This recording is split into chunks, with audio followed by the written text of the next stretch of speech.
फातिमा की रानी माँ, प्रभु यीशु की माँ, आसरा तू ही है माँ।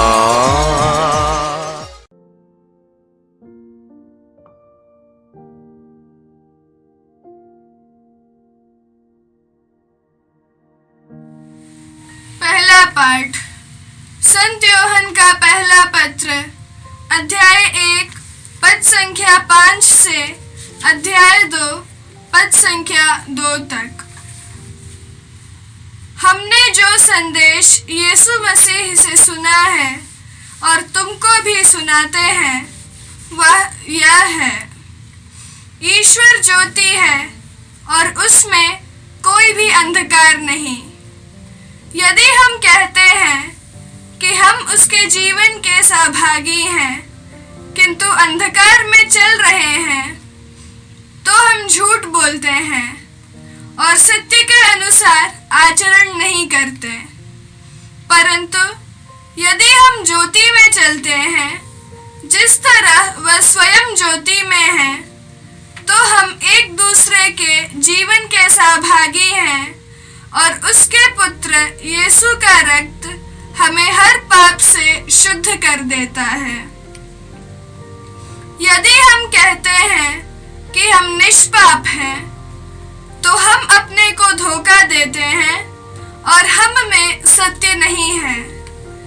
यदि हम अपने पाप स्वीकार करते हैं तो वह हमारे पाप क्षमा करेगा और हमें हर अपराध से शुद्ध करेगा, क्योंकि वह विश्वसनीय तथा सत्य प्रतिज्ञ है। यदि हम कहते हैं कि हमने पाप नहीं किया तो हम उसे झूठा सिद्ध करते हैं और उसकी सच्चाई हम में नहीं है। बच्चों, मैं तुम लोगों को यह इसलिए लिख रहा हूँ कि तुम पाप ना करो। किंतु यदि कोई पाप करे तो पिता के पास हमारे एक सहायक विद्यमान है, अर्थात धर्मात्मा यीशु मसीह।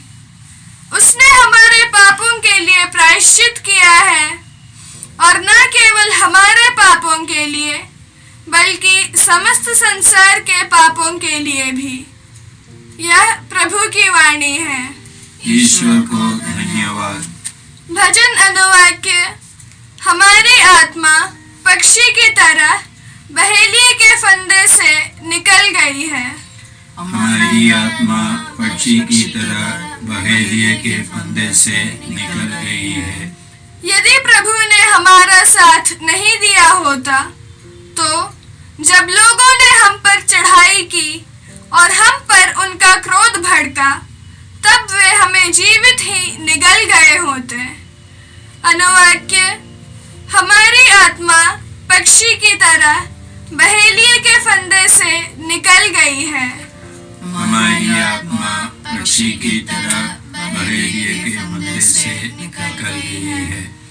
बाढ़ हमें डुबा ले गई होती, जलधारा ने हमें बहा दिया होता और चारों ओर उमड़ती लहरों में हम डूबकर मर गए होते।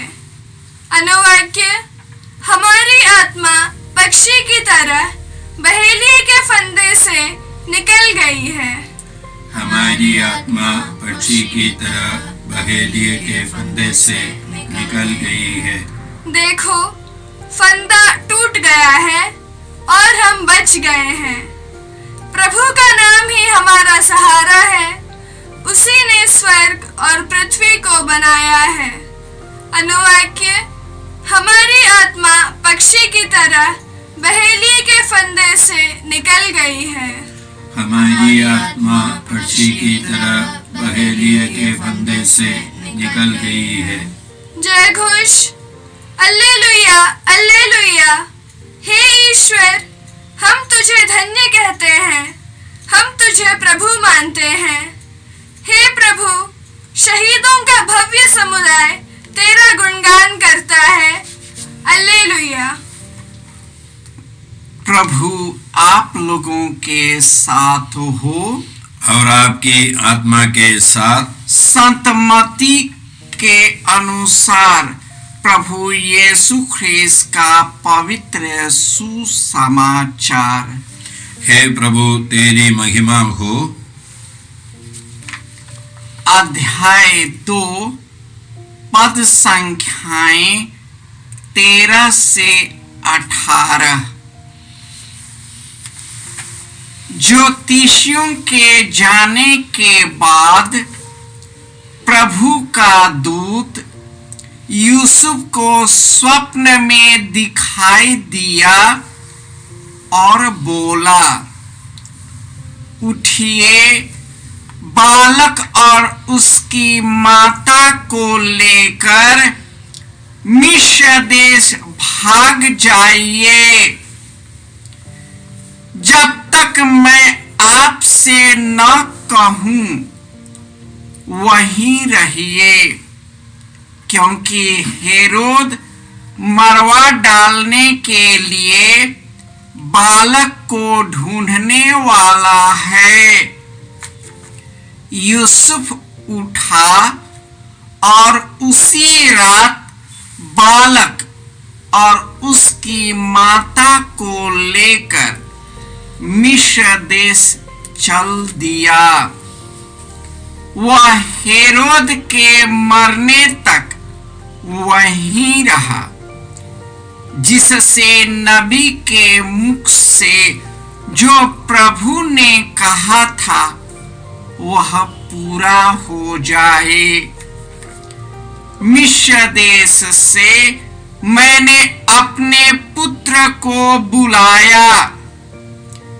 हेरोद को यह देखकर बहुत क्रुद्ध हुआ कि ज्योतिषियों ने मुझे धोखा दिया है। उसने प्यादों को भेजा और ज्योतिषियों से ज्ञात समय के अनुसार बेतलेहम और आसपास के उन सभी बालकों को मरवा डाला जो 2 वर्ष के या और भी छोटे थे। तब नबी एरेमियस का ग्रंथ पूरा हुआ। रामा में रुदन और दारुण विलाप सुनाई दिया। राखेल अपने बच्चों के लिए रो रही है और अपने आंसू किसी को पोंछने नहीं देती, क्योंकि वे अब नहीं रहे। यह प्रभु का सुसमाचार है। हे क्रिस्त तेरी स्तुति हो। ख्रिस्त में प्यारे भाइयों और बहनों, प्रभु यीशु ने कहा, संसार की ज्योति मैं हूं। जो मेरा अनुसरण करता है वह कभी भी भटकता फिरता नहीं रहेगा। उसे जीवन की ज्योति प्राप्त होगी। प्रभु यीशु ज्योति बनकर इस संसार में आए, परंतु मनुष्यों ने ज्योति की अपेक्षा अंधकार को अधिक पसंद किया, क्योंकि उनके कर्म बुरे थे। जो बुराई करता है वह ज्योति के पास नहीं आता कि उसके कर्म प्रकट न हो जाए।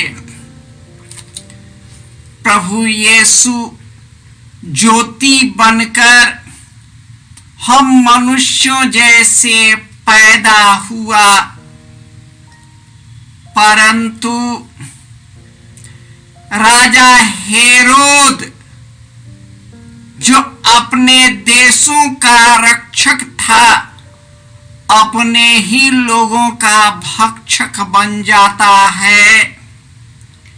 यीशु को मरवा डालने के लिए उन्होंने 2 वर्ष के और उससे कम सभी बच्चों को मरवा डाला। आज माता कलीसिया निर्दोष बालक शहीद का महोत्सव मनाता है। प्रभु यीशु अपने अबोध बच्चों के मृत्यु को कलवारी के पहाड़ पर पूरा कर दिया। उन्होंने खुद उन बच्चों को जो उनके लिए शहीद हो गया, अपना खून कलवारी पर बहा दिया और अपने पुनरुत्थान के द्वारा उन सभी अबोध बच्चों को पुनर्जीवित कर दिया। आज भी इसी राजा के जैसे हमारे देश के शासक लोग हैं।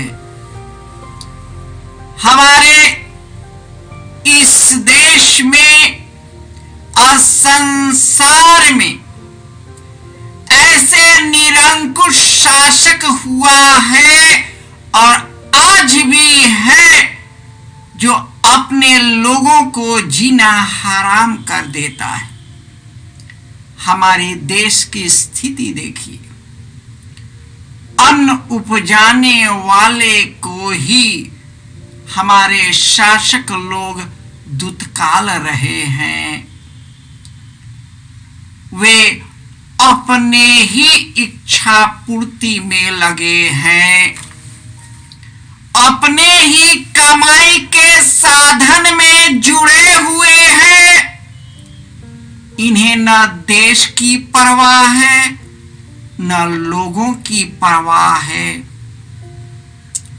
ये तो खुद लोगों का खून को चूस रहा है। हमारे इस संसार में ऐसे ही राजा पैदा हुए हैं जो अपने लोगों को मरवाया है। इस्राएली देश में ऐसे भी राजा पैदा हुए कि अपने ही घराने के सब राजघराने के बाल बच्चों को मरवाया, धर्मी लोगों को मरवाया, निर्दोषों का खून पानी की तरह बहा दिया। यह खून खराबा सदियों से चली आ रही है, क्योंकि उनके कर्म बुरे हैं। वे यीशु के पास नहीं आना चाहते, क्योंकि यीशु धधकती हुई ज्योति है। इसलिए उनके पास आने से लोग कतराते हैं। इस संसार के चीज ही उनके लिए धन दौलत है, ईश्वर है। इस संसार की धन संपत्ति ही उनका ईश्वर है। उनका अपना ही परिवार ईश्वर है, अपना ही बेटा बेटी ही ईश्वर है। यही कारण है कि आज इंसान सब चीज रहते हुए भी दुखी है। चाहे हम कितना भी धनी हो, धन और दौलत हमारे जीवन की रक्षा नहीं कर सकता। यदि हम जन्म लिए हैं, मरना निश्चित है। आप मरने से पहले अपने आपसे पूछो कि इस दुनिया में हम क्या देकर जाएंगे। यदि ऐसा नहीं है तो चाहे आप 50 वर्ष जिए या 150 वर्ष जिए या 200 वर्ष जिए, कोई फायदा नहीं। आपने अपने जीवन के द्वारा जीवन नहीं दिया, आप अपना जीवन जी नहीं पाए। ईश्वर इतना ही मांगता है, आप जो भी करे खुशी से करे, आनंद से करे, पवित्र आत्मा से परिपूर्ण होकर करे, ईश्वर के आशीर्वाद और कृपा में जीते रहे, खुशहाल रहे, सुखी रहे। यही ईश्वर चाहता है। लेकिन हम तो अपने जीवन को दर्दनाक बना दिया, क्योंकि हम ईश्वर के प्रकाश में आना नहीं चाहते। आज प्रभु यीशु आह्वान करते हैं और यह कहते हैं कि स्वर्ग से उतरी हुई जीवंत रोटी मैं हूं, जो मुझको खाएगा वह कभी नहीं मरेगा, मैं उसे अंतिम दिन पुनर्जीवित कर दूंगा। जो अबोध बच्चे जो हेरोद के द्वारा मारा गया, यीशु के द्वारा जीवित हो गया। लेकिन हेरोद जो कुकर्मी था, आज भी वह ईश्वर के सानिध्य से दूर चला गया। ईश्वर ने उसे रास्ता दिया था, ज्योतिषी को भेजा था ताकि उस संदेश को सुन करके उसका जीवन का बदलाव हो। लेकिन वह ज्योति के पास आना नहीं चाहा, अंधकार में भटकता रहा और अंधकार ने उसे अंधकारमय कर दिया। ख्रिस्त में प्यारे भाई और बहनों, हम पश्चातापी हृदय से प्रभु यीशु के पास लौट आए। वह हमारे पापों को क्षमा कर दिया है, सब बंधनों से मुक्त कर दिया है और वे हमें अनंत जीवन देने के लिए आपका दरवाजा खटखटाता रहता है। उनका खटखटाहट सुनकर अपने दिल का दरवाजा खोलें, ताकि यीशु आपके साथ हमेशा निवास करे, उन्हीं के संरक्षण में खुशहाल जीवन व्यतीत कर सके। हे सर्वशक्तिमान पिता ईश्वर, तूने प्रभु यीशु को ज्योति के रूप में संसार में भेजा, परंतु हे प्रभु यीशु, हमने तेरा तिरस्कार किया, क्योंकि हम पापी हैं, हम पतित हैं, हम गिरे हुए हैं। लेकिन प्रभु यीशु, तू हमें इतना प्यार करता है कि तूने मेरे लिए कलवारी के पहाड़ पर अपने आप को न्यौछावर कर दिया। हे प्रभु यीशु, अपने जीवन के दुख, दर्द और विपत्ति में, अत्याचार में तेरे दुख का अनुभव कर हम उससे लड़ने की शक्ति दे, ताकि उसका मुकाबला करते हुए, इन सब बाधाओं को पार करते हुए तेरे स्वर्ग राज्य में प्रवेश कर सके। सर्वशक्तिमान पिता ईश्वर, पिता, पुत्र और पवित्र आत्मा आप सबों को आशीर्वाद और कृपा प्रदान करे। जय यीशु क्रिस्त में प्रिय भाई और बहनों, प्रभु यीशु ने हमें आदेश दिया है संसार के कोने कोने में जाकर सारी सृष्टि को सुसमाचार सुनाओ। सुसमाचार सुनने के लिए और सुनाने के लिए एक अच्छा मौका है। आप कृपया इस चैनल का सब्सक्राइब करें, लाइक करें, शेयर करें, बेल आइकन दबाएं ताकि यहाँ की नई वीडियोस की सूचना आपको मिलती रहेगी। साथ साथ आप दूसरों को भी प्रेरणा दें इसका सब्सक्राइब करने के लिए। याद रखें, कल के मिसा के दैनिक पाठ और उस पर टिप्पणियाँ आज ही दोपहर के बाद हम लोग अपलोड करते हैं। कृपया आज ही उसको सुनकर कल की तैयारी करें। प्रभु यीशु आपको और आपके परिवार को 100 गुनी आशीष देंगे। जय यीशु।